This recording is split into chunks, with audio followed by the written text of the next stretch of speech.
Some drivers like to follow their nose. Others are more than happy to be told where to go.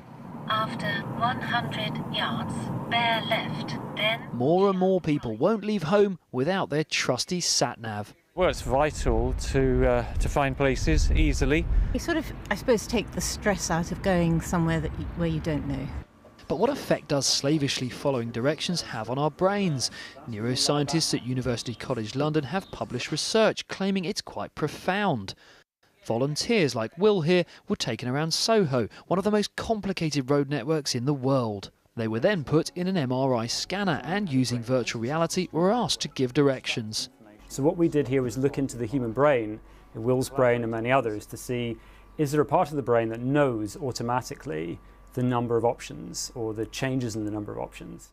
But when the volunteers were told the routes using a satnav, scientists noticed the navigational area of the brain, called the hippocampus, stopped working. You're no longer engaging those bits of your brain that you would do normally if you're using your memory to sort of pick apart the street network as you navigate. So effectively the satnav is turning off the engagement of these brain areas. Now this is 7 Dials in Covent Garden, and it's called that for a reason. There are 7 different roads converging, so I've got lots of options here, and my brain is currently trying to work out which road to take. But not just that, which road to take after that, and after that, and after that. It's processing lots of information to try and get me to my destination as quickly and safely as possible. But this research suggests if I were to activate my satnav here, this will do all the decision making for me, so that part of my brain just switches off.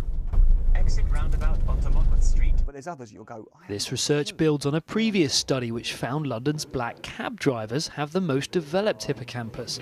Leave by Belsize Road. They have to memorise thousands of roads, routes and landmarks. It's not in your long-term memory, it's in your short-term memory. Yeah? So the brain sort of very quickly, it becomes a sponge once again, and it clicks on to that this road leads to this road, that leads to that road. Oh, I can't do that road because it's one way. And then over a serious amount of time, it just grows and grows and grows. So that's how, so it is extremely difficult, not just because you've got to know 26,000 roads and thousands of places of interest, but it's remembering how to remember them again. The research team wants to build on the study to explore the wider medical implications, whether underuse of the hippocampus, for example, contributes to the onset of Alzheimer's dementia. Starting route to W1U. But for the first time, there is firm evidence that switching this on switches off an important part of our brain. Mark Ashdown, BBC London News.